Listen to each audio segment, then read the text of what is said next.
जसं पाणी वाढेल तसं त्याने इथं कंट्रोल रूममध्ये अलर्ट मिळेल आणि तिथल्या लोकांनाही देखील ते अलर्ट करू शकतात की पाणी वाढतंय आणि त्याप्रमाणे त्यांना सुरक्षित स्थळी आपल्याला हलवता येईल.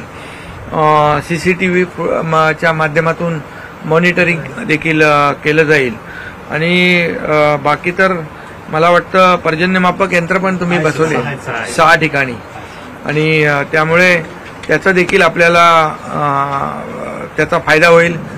TDRFची टीम महापालिकेचीच आहे आणि 2 NDRFच्या टीम तुम्ही आज येत आहेत, त्यामुळे त्याच्यामध्ये देखील फायदा या ठिकाणी होईल.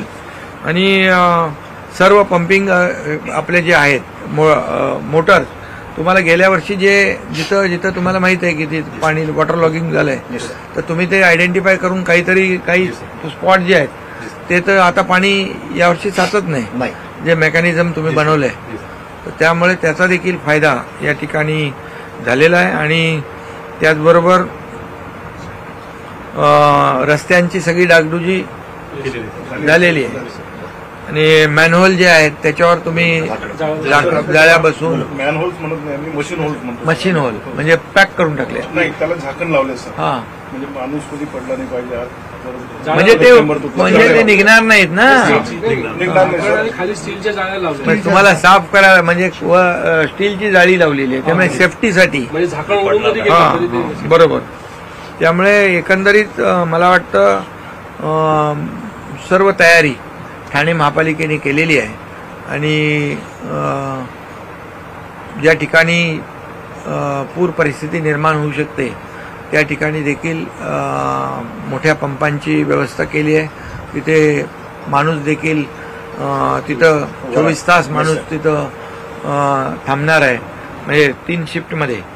त्यामुळे एकंदर सगळं जर पाहिलं तर ठाण्यामध्ये गेल्या अनेक वर्षापासूनची जी काही परिस्थिती आणि कुठं काही परिस्थिती उद्भवू शकते त्या ठिकाणी नियोजन ठाणे महापालिकेने चांगल्या प्रकारचं केलेलं आहे. लाईफ जॅकेट, रेस्क्यू बोट 21 बोटची व्यवस्था केलेली आहे.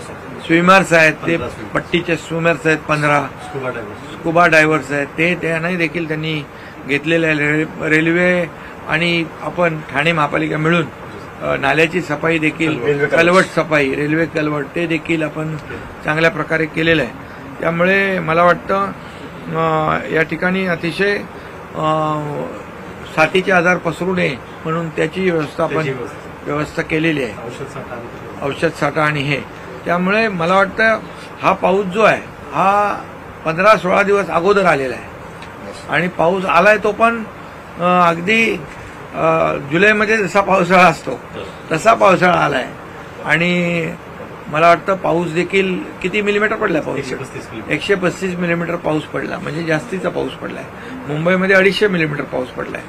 पण 135 म्हणजे आपण एकंदरीत 50-55 मिलीमीटर अपेक्षित करतो, पण 135 मिलीमीटरचा पाऊस पडलेला असताना देखील या ठिकाणी ठाण्यामध्ये कुठेही पाणी साचलेलं नाही आणि साचलं असेल ते तात्काळ पंपाने काढण्याचा निचरा करण्याचा हे प्रयत्न झालेला आहे. त्यामुळे नागरिकांची सुरक्षा सगळ्यात महत्त्वाची आहे आणि म्हणून कॉन्टॅक्ट आणि कम्युनिकेशन आणि कोऑर्डिनेशन अशा पद्धतीने तुम्ही ठाणे महापालिका काम करेल आणि त्यामुळे रिस्पॉन्स टाईम जो आहे तो कमी झाला. एखाद्याची कंप्लेंट आली तर ताबडतोब त्याला रिस्पॉन्ड करून तिथं आपली त्या भागातली यंत्रणा तिकडे पोहोचेल. पाऊस पडायला सुरुवात झाली की कामगार उभं राहणार इमिडिएटली. आणि म्हणजे आता पाऊस पडतोय ना, तुमचे माणसं उभे आहेत. हा, त्यामुळे त्या स्पॉटवर माणसं आहेत. त्यामुळे रिस्पॉन्स टाईम जो आहे तो रिस्पॉन्स टाईम कमी असेल तर होणारी दुर्घटना, जीविताची आणि मालमत्तेची हानी होणार नाही आणि 0 कॅज्युअल्टी हे एक फोकस आपण ठेवलेला आहे की कुठल्याही परिस्थितीमध्ये लोकांची गैरसोय होऊ नये. आणि जिथं लँडस्लाईड सारखं जो जागा आहे ते पण आयडेंटिफाय केलेलं आहे. मुंबऱ्याचं तुमचं हेच स्ट्रेंथनिंगचं काम चालू आहे, तुम्ही हे जाळीचं काम. आणखी जिथं जिथं स्पॉट आहेत तिथं देखील आपल्याला तशी मुंबईमध्ये पण देखील मी सूचना केलेल्या आहेत, तिथं देखील काम सुरू आहे. धोकादायक इमारतीच्या बाबतीत धोकादायक इमारतीच्या बाबतीत काय महापालिकेने धोकादायक इमारतीच्या बाबतीमध्ये C1 जे आहे, C1 कॅटेगरी जे आहे त्यांना आपण सुरक्षित स्थळी हलवण्याचा निर्णय घेतलेला आहे. त्यामुळे कुठेही जीवितहानी होणार नाही याची काळजी महापालिकेने घेतलेली आहे. ठाणे महानगरपालिकेचा विषय झाला. ठाणे जिल्ह्याचं पाहिलं तर उल्हास नदीचा दरवर्षीचा एक अनुभव आहे की आजही धोक्याची पातळी ओलांडली, पण पाऊस कमी असल्यामुळे नुकसान झालं नाही, पण अफवा मोठ्या प्रमाणात पसरल्या जातात.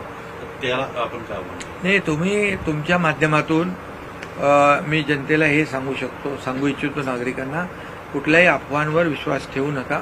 आता जिथं रेड अलर्ट आहे, ऑरेंज अलर्ट आहे, त्या ठिकाणी देखील नागरिकांनी देखील काळजी घेतली पाहिजे. नियम आणि बंधनं सोडा, पण आपण स्वतःहूनच आपल्या आणि आपल्या परिवाराची काळजी घेतली पाहिजे. आणि जिथं धोका उद्भवू शकतो तिथं जाणं टाळलं पाहिजे. आणि म्हणून कुठल्याही अफवांवर विश्वास ठेवण्याची आवश्यकता नाही. तुम्हाला जो शासनाकडून महापालिकेकडून जो मेसेज येईल तोच आपला, आणि आपत्ती व्यवस्थापन आपलं ठाणे कंट्रोल जिल्हा अधिकृतपणे त्याच्यावर आपण विश्वास ठेवला पाहिजे. खोट्या अफवांवर विश्वास ठेवू नये. आणि नागरिकांनी देखील आपली आणि आपल्या परिवाराची काळजी घेणं गरजेचं आहे. त्यासाठी सुरक्षित जिथं स्थळं नसतील त्या ठिकाणी जाणंही टाळलं पाहिजे. पूर्णपणे ठाणे महापालिका, जिल्हा प्रशासन आणि राज्य सरकार पूर्णपणे नागरिकांचं जीवन या पावसाळ्यामध्ये सुरक्षित कसं राहील आणि त्यांची गैरसोय कशी होणार नाही याची पूर्णपणे काळजी आणि खबरदारी घेईल. सर, आदित्य ठाकरे मातोश्रीमधून बाहेर पडत थेट मुंबई गाठलेली आणि ठिकाणी पाणी सतत साचल्या ठिकाणी सत्ताधाऱ्यांवरती कुठेतरी आरोप करताना ते दिसत आहे. आता मला त्याच्यावर आरोप प्रत्यारोपावर जायचं नाही. आता आम्हाला पहिलं तर नागरिकांना मदत करायची आहे.